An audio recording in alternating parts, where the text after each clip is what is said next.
నమస్తే, నేను శ్రీని. తెలుగు రాష్ట్రాల్లో మహాసంగ్రామం మొదలైంది. ఉదయం 7 గంటల నుంచి పెద్ద ఎత్తున పోలింగ్ కేంద్రాలకు ఓటర్లు చేరుకున్నారు.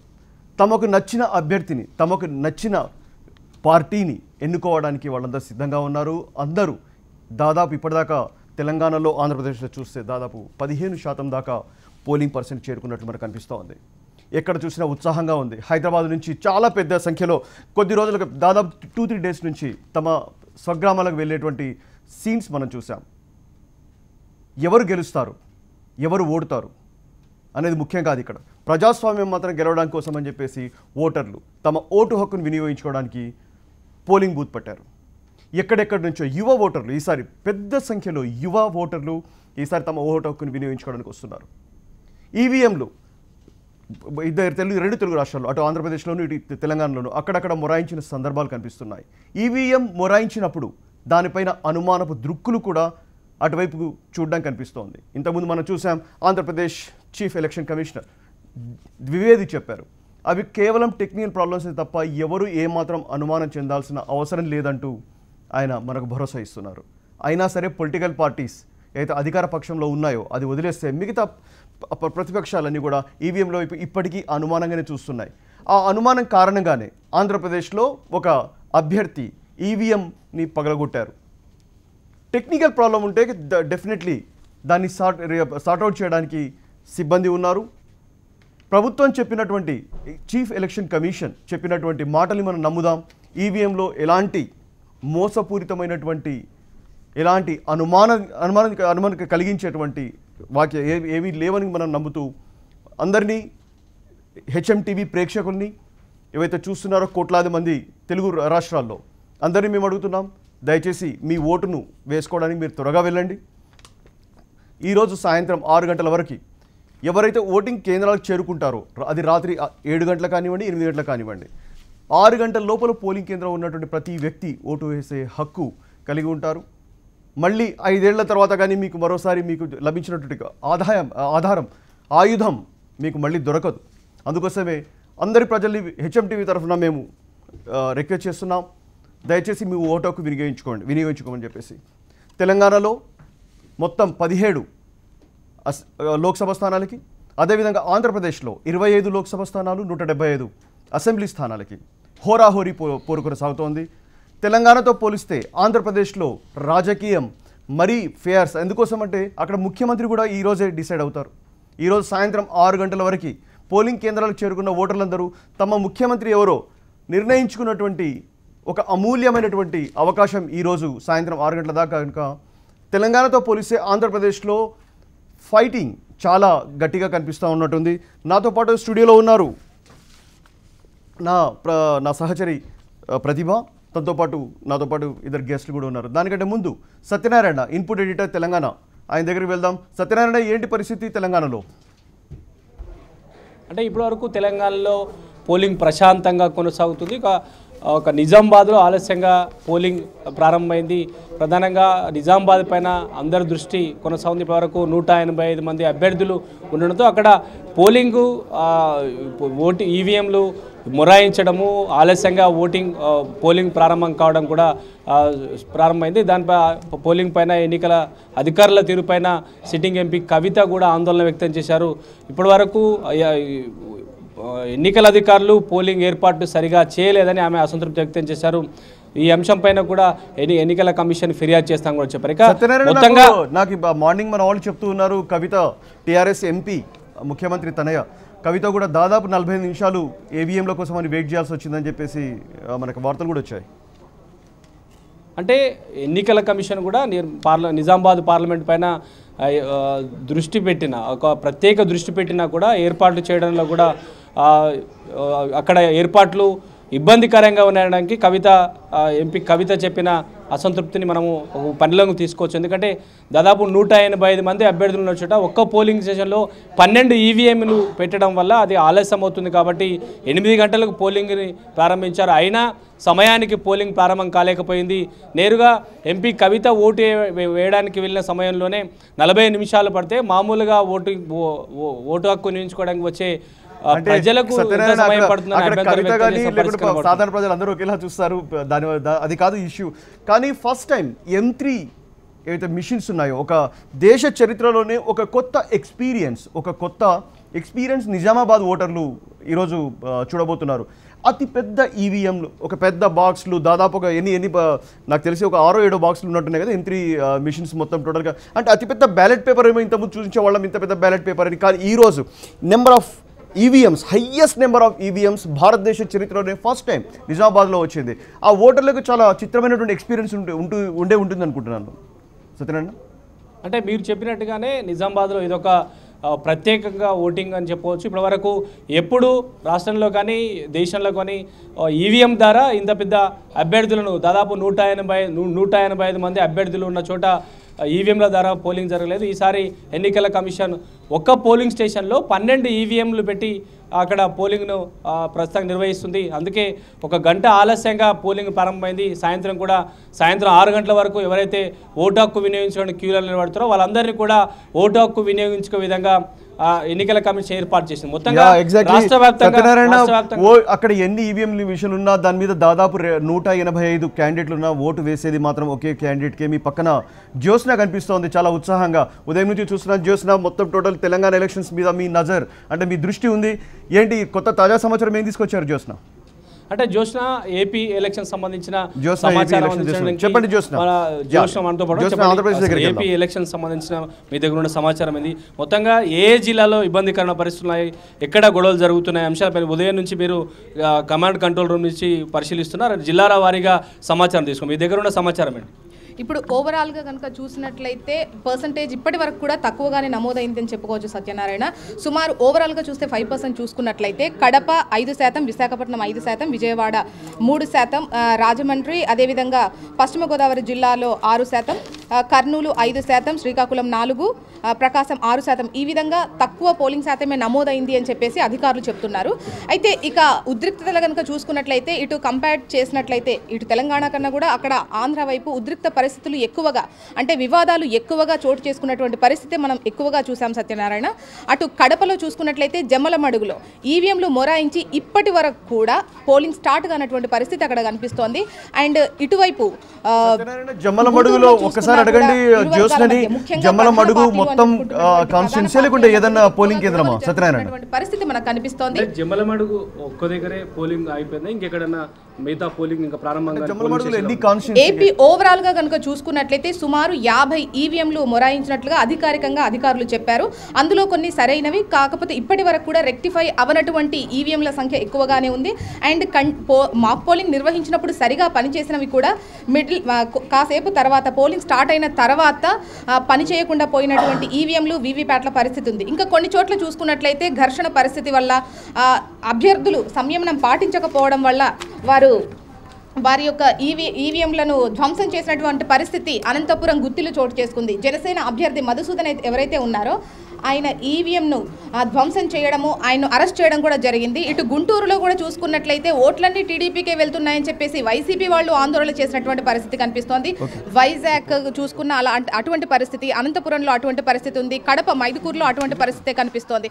అంటే చాలా చోట్ల ఘర్షణ వాతావరణం ఎక్కువగా కనిపిస్తున్నాయి. అండ్ ఇంకొక విషయం ఏంటంటే ఈవీఎంలు మొరాయిస్తే ఏ విధంగా టెక్నికల్గా రెక్టిఫై చేస్తాము, సాల్వ్ చేస్తాం ప్రాబ్లం అని చెప్పారో అది చాలా చోట్ల అమలైనటువంటి పరిస్థితి మనకు కనిపించట్లేదు. సో అందువల్ల కూడా వచ్చినటువంటి ఓటర్లు ఎంతో ఉత్సాహంగా ఓటేయడం కోసం అక్కడికి వచ్చారు. కానీ వాళ్ళు ఎండల్లో ఉండి ఇప్పటికీ మనం జమలమడుగు దగ్గర చూసుకున్నట్లయితే ఈవీఎం మొరాయింపు వల్ల అక్కడ ఉన్నటువంటి 2 మహిళలు స్పృహ తప్పి కోల్పోయినటువంటి పరిస్థితి మనం అక్కడ చూస్తున్నాం.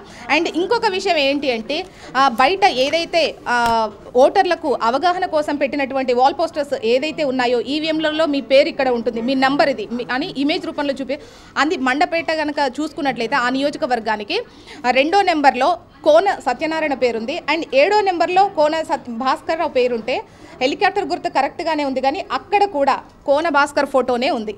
సో దీనివల్ల ఓటేయాలనుకున్న వాళ్ళు చాలా కన్ఫ్యూజ్ అవుతున్నారు. ఇటువంటి పరిస్థితులు 2-3 చోట్ల కూడా మనం చూసినటువంటి పరిస్థితి అక్కడ ఉంది సత్యనారాయణ. ఇది మొత్తం ఏపీలో చూసుకుంటే మనకు ఎక్కువ శాతం ఇటువంటి ఉద్రిక్త పరిస్థితులు కనిపిస్తున్నాయి. ఇక ఓటింగ్ శాతం పెరుగుతుంది, కాసేపట్లో పెరుగుతుందని అంచనా వేస్తున్నారు అధికారులు.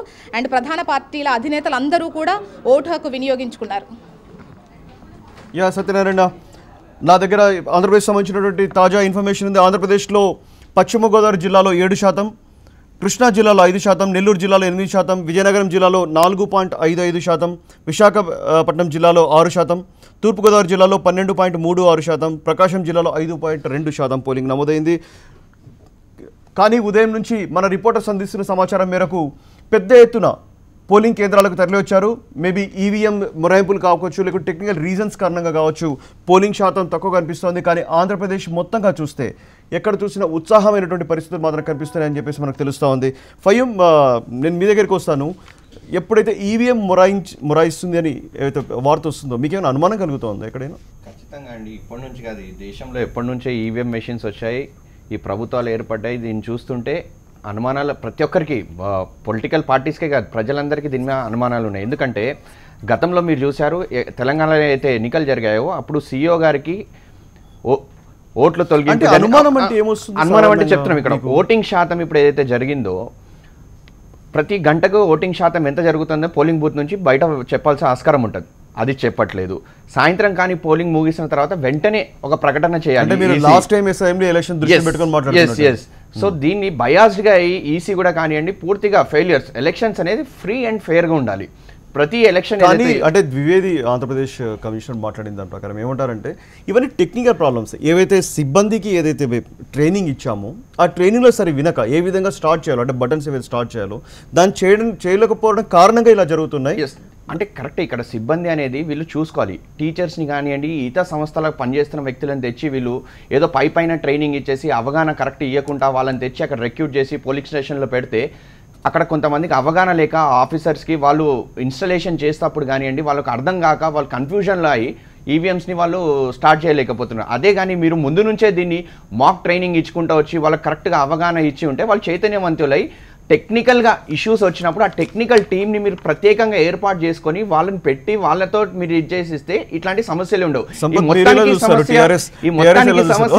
ఈవీఎంని తొలగిస్తేనే బ్యాలెట్ పెడితేనే ఈ ప్రాబ్లమ్స్ అన్ని ఉండవు. బ్యాలెట్ పెడితే దాదాపు 2 నుంచి 3 రోజులు టైం పడుతుంది.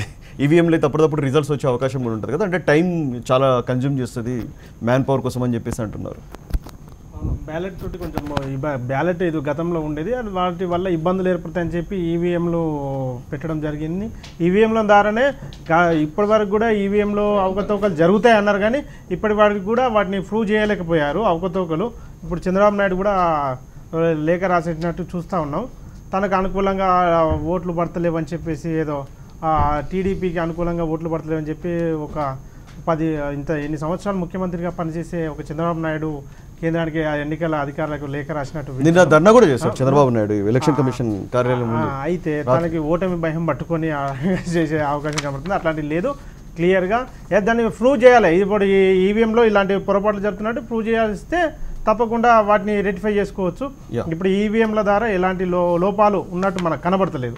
ప్రతిభ, మీరు ఉదయం నుంచి ఎలక్షన్స్ చాలా జాగ్రత్తగా చూస్తున్నారు.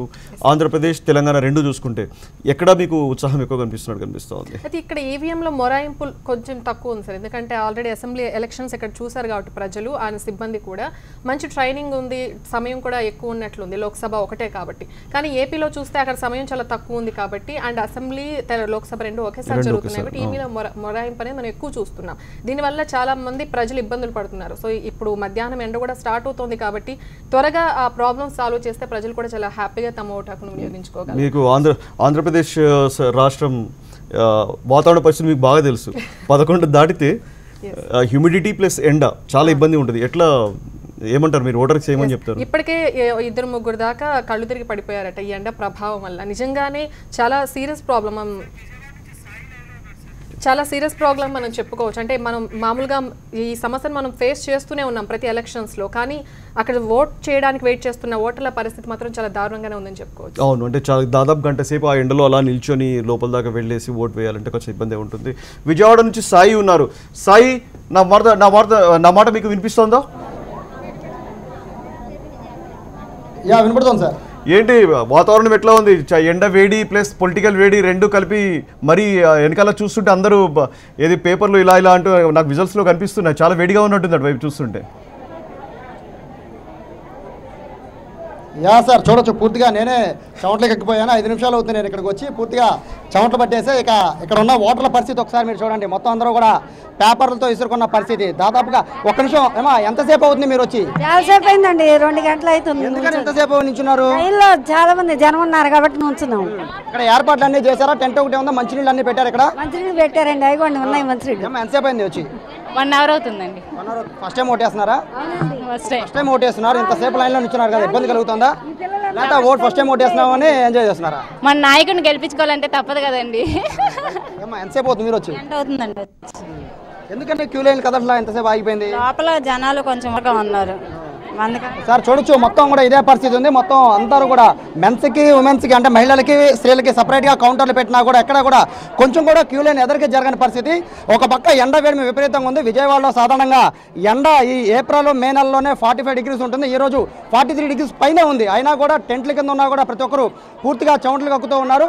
మొత్తం కృష్ణా జిల్లా వ్యాప్తంగా ఇదే విధంగా ఉంది పరిస్థితి. ఎక్కడికక్కడ ఓటర్లందరూ కూడా తీవ్ర సాధారణంగా ఉదయం వేళల్లో వచ్చి ఓటే సార్. యా, నేనేమంటున్నా అంటే ప్రజాస్వామ్యం ఎంత పరిడవిల్లుతుందో మీ వెనకాల కనిపిస్తున్న దృశ్యాలే ఒక సజీవ సాక్ష్యం. అంటే చాలా స్లోగా జరుగుతుండొచ్చు, కానీ ఉత్సాహం ఎక్కడ తగ్గట్లేదు. ఒక మహిళ చెప్తోంది దాదాపు 2 గంటల నుంచి తను క్యూలో ఉన్నానని చెప్పేసి, కానీ తన వెనకాల ఉన్న ఒక యువ ఓటర్, ఫస్ట్ టైం ఓటర్ అనుకుంటా నాకు తెలిసి, ఆమె మొహంలో మాత్రం చిరునవ్వు ఎక్కడ తగ్గట్లేదు.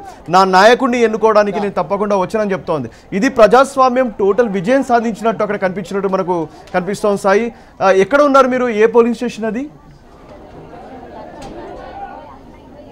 నేను ప్రస్తుతం విజయవాడ సెంట్రల్ నియోజకవర్గంలో సింగనగర్లో ఉన్నాను సార్. సింగనగర్లో పరిస్థితి బేసిక్గా ఈ రూరల్ ప్రాంతం ఎక్కువ ఉంటుంది. రూరల్ ప్రాంతంలో ఓటింగ్ శాతం చాలా తక్కువ. కానీ ఇక్కడ మనం గమనించవచ్చు మహిళలు ఎంత భారీ స్థాయిలో వచ్చారంటే ఓటర్లో ఓటు పట్ల ఉన్న చైతన్యం ఎంత బాగా ఉన్నదనేది ఇక్కడ స్పష్టంగా చూడొచ్చు. సాధారణంగా 2014లో ఇక్కడ ఓటింగ్ శాతం చాలా తక్కువ ఉంది సెంట్రల్ నియోజకవర్గంలో. కానీ ఇప్పుడు చూస్తుంటే సమయం 11 గంటలు కావట్లేదు, కానీ జనాలు మాత్రం ఎంత భారీ క్యూ లైన్ ఉందంటే గేట్ వరకు కూడా పూర్తిగా ఓటర్లందరూ కూడా ఎదురు చూస్తున్న పరిస్థితి. ఉదయాన్నే వచ్చి ఓటేద్దామని చాలామంది భావిస్తూ ఉన్నారు. లేదా 5 సంవత్సరాలకు ఒకసారి వచ్చే ఓటింగ్ అవకాశం కాబట్టి ఇంట్రెస్టింగ్గా ఓటేద్దామనో, లేదా ఎండ ప్రభావం ఎక్కువ ఉందనో, ఏ కారణమైనా కూడా ఓటర్లు మాత్రం ఇంతమంది రావడం ఒక విధంగా శుభ పరిణామం అనే చెప్పుకోవాలి. అయితే యువ ఓటర్లు, అలాగే వృద్ధులు, వికలాంగులు, అందరూ మహిళలు అందరూ కూడా ఖచ్చితంగా ఓటు వేయాలనే ఒక దృఢ సంకల్పంతో ఒక పక్క ఎండ ఉక్కపోత ఎన్ని ఉన్నా కూడా వారందరూ కూడా పూర్తిగా నవ్వుతూనే ఉన్నారు. ఇక్కడ ఎటువంటి ఇబ్బంది పడిన పరిస్థితి ఇక్కడ కనబడలేదంటే వాళ్ళ ఓటు వేయాలనే ఒక దృఢ సంకల్పం అయితే వీరందరినీ కూడా ఇక్కడ ఎంతసేపు లైన్లో నిలబడుతోంది. సాధారణంగా ఎవరిని కూడా లైన్లో ఉంచోవాలంటే చిరాకు పడుతూ ఉంటారు, కానీ వీరంతా కూడా ప్రస్తుతానికి ఎటువంటి చిరాకు అయితే పట్టలేదు. ఓటు వేయాలనే ఆతృతలో ఉన్నారు. అమ్మ 2-3 గంటలు పట్టినా మీకు పర్లేదా? ఇలా ఓటేస్తారా? చూడొచ్చు సార్, అందరూ కూడా చాలా ఉత్సాహంగా చెప్తున్నారు. ఖచ్చితంగా మేము ఓటు వేస్తామని చెప్తున్నారు. మొత్తం రూరల్ ప్రాంతంలోనే ఈ విధంగా ఉందంటే ఇక అర్బన్ ప్రాంతంలో మొత్తం కూడా క్యూ లైన్లన్నీ కూడా అన్ని పోలింగ్ కేంద్రాల్లో కిటకిటలు ఆడిపోతూ ఉన్నాయి. 1-2 పోలింగ్ స్టేషన్లో మాత్రం ఈవీఎంలో మొరాయింపు జరుగుతున్నా కూడా, స్లోగా జరుగుతున్నా కూడా ఓటర్లలో మాత్రం ఎటువంటి నిరుత్సాహం, నైరాశ్యం మాత్రం కనబడటం లేదు. ఓవరాల్ ఇక్కడ చూస్తుంటే కృష్ణా జిల్లాలో ఉక్కపోత, వేడిమి ఉంది. అలాగే పొలిటికల్ హీట్ కూడా పెరిగిపోతుంది. కానీ ఓటర్లు మాత్రం ఖచ్చితంగా తాము ఓటు వేసి తీరుతామని ఎంతసేపు పట్టినా పర్లేదని మాత్రం ఓటర్లు ఇక్కడ చెప్తున్న పరిస్థితి కనబడుతుంది సార్. ప్రజాస్వామ్యంలో ఈ ఓటు అనేటువంటి దేవాలయంలో పూజారులు అందామా, వీరిని దేవతలు అందామా, కానీ ఒక ప్రజాస్వామ్య స్ఫూర్తిని మాత్రం చూయించడానికి వచ్చినటువంటి టీ నగర్ విజయవాడ సంబంధించిన ఓటర్లకి మాత్రం హెచ్ఎండివి తరఫున డెఫినెట్లీ మేము సలాం చెప్పాల్సి వస్తుంది. హెచ్ఎండివి ఫ్యామిలీ తరఫున అందరికీ మేము శిరస్సు వంచి నమస్కారాలు చెప్పాల్సి వస్తుంది. ఎందుకంటే దాదాపు 2 గంటలు జరిగినా కానీ ఎక్కడా పట్టు వీడట్లేదు, ఎక్కడా మొక్కవట్లేదు. మొక్కవోని ధైర్యంతో వాళ్ళందరూ మేము ఓటు హక్కు వినియోగించుకుంటామని చెప్పేసినటువంటి ఒక స్ఫూర్తి ఏదైతుందో, ఈ స్ఫూర్తి మొత్తం తెలుగు రాష్ట్రాల్లో ఇది ఇలాగే కొనసాగాలని కోరుకుందాం. నాకు తెలిసిన ఉంది సాయి, వెనకాల చూస్తుంటే చాలా పెద్ద సంఖ్యలో ఉన్నారు. దాదాపు నాకు తెలిసి ఒక 300-400 కంటే తక్కువేమి ఉండరు అనుకుంటాను. కొంతమంది నీడలో ఉన్నారు, కొంతమంది ఎండలో కూడా ఉన్నారు.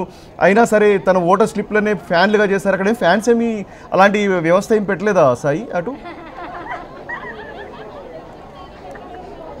అంటే సార్ ఇక్కడ ఫ్యాన్లు పెట్టడానికి స్కోప్ లేదు సార్. ఇదంతా కూడా ఒక గవర్నమెంట్ స్కూలు.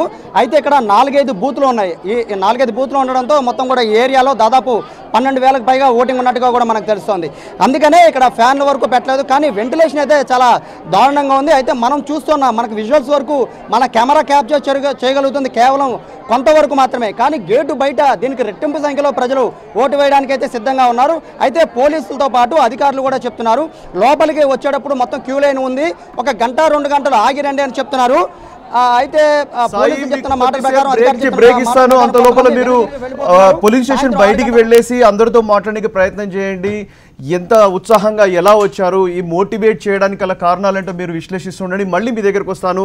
అంత లోపల ఒక చిన్న బ్రేక్ తీసుకుందాం. వార్త ఆగదు, నిజం దాగదు. ఇది హెచ్ఎంటీవీ నినాదం.